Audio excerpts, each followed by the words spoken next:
Genocide is a new word combining the Greek word genos meaning race or group, with the root of the Latin cide meaning to kill. Dr. Raphael Lemkin, who is a professor of law at Yale University and specializing in teaching matters about the United Nations. Dr. Lemkin is the man who created the word genocide. Dr. Lemkin, could you give us a little background on how you came to be interested in this genocide? I became interested in genocide because it happened so many times. It happened to the Armenians, and after the Armenians, Hitler took action.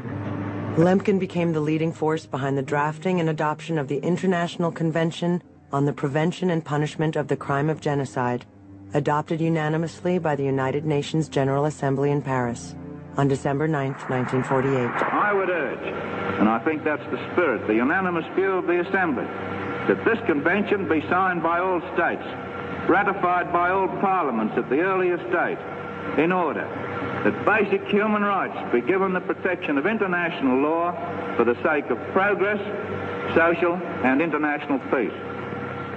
Despite Lemkin's efforts and those of countless scholars, activists, politicians, and even other governments, the Turkish state continues to maintain its position of denial regarding the genocide.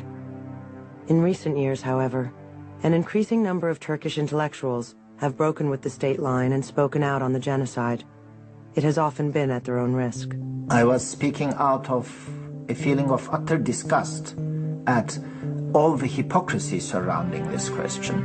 That is to say, this nauseating repetition of all these state line phrases about the Armenian slanders, the so-called genocide, the false Armenian allegations, and so on and so forth. It was fairly clear that somehow the state, the deep state, was signaling the press that this was how they should be talking, and the media, the press, the journalists, the TV anchormen, etc., were all instinctively falling into line. In the year 2000, Professor Berktay gave an interview on the genocide to a major Turkish newspaper.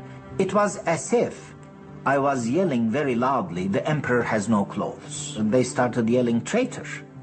Here is this traitor in our midst. Here is this person who is aiding and abetting the enemy. He should be instantaneously fired from his university. There must be punishment for him."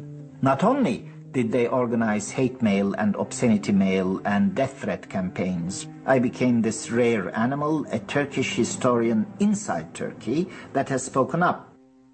Another man in Turkey, Ragip Zarakalu, had a similar experience when he and his wife published the book The Armenians, A History of the Genocide by Yves Ternon in the early 1990s. It was the first book to be published in Turkey that openly acknowledged the events of 1915 as genocide.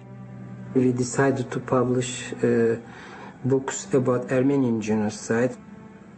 And after published that book, we were attacked. We had threats. And in 1994 we had a bomb attack.